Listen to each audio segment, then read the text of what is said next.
For today's craving ay gumawa tayo ng cranberry na juice. Dito yan galing. Napaka-fresh at napaka-healthy ng cranberry juice na yan. Bumalik ako dito sa restaurant ng N. Grandes Special Halo-Halo. Alam mo ba kung bakit? Gusto kong kumain ng halo-halo nila at gusto ko din kumuha nitong cranberry fruit. Tara at samahan niyo akong mamitas nitong cranberry na fruit na napakadami naman, parang hindi nila kinukuha.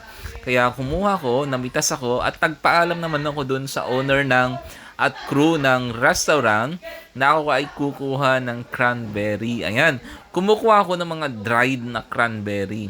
Kasi gusto ko siyang mag-plant ng cranberry na ganito. Try ko kung tutubo siya. Sana mabuhay para magkaroon ako ng sariling puno na ganito, cranberry fruit.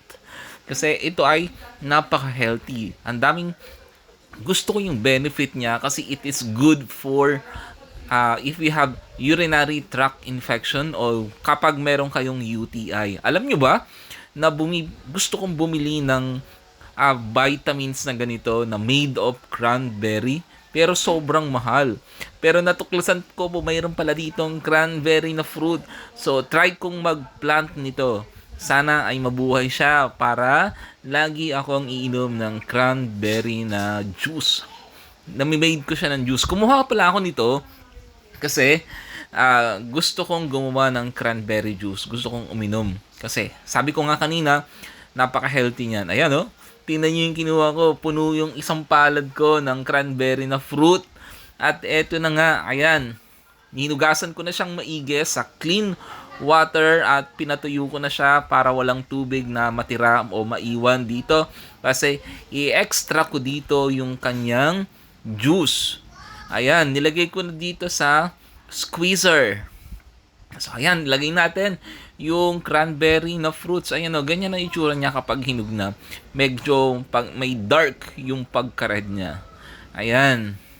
So, let's squeeze. At yan na nga, isin-squeeze ko na. At eto na, nakuha ko na yung extract ng cranberry na juice. At isasalin ko na siya dito sa baso. Wow! Diba?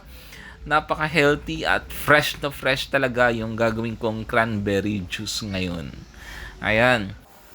Tsaka ang mahal nyo ba? Ang mahal nito yung mga 1 liter na nabibili sa mga store. Yung cranberry na juice, medyo pricey din siya. Kaya naman, talagang bumalik ako doon. Thank you. Shout out doon sa N. Grande Special Halo-Halo sa kanyang special na cranberry juice. Nakagawa pa ako.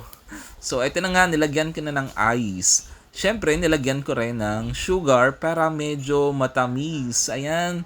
At inumin na natin. Thank you for watching and follow for more videos.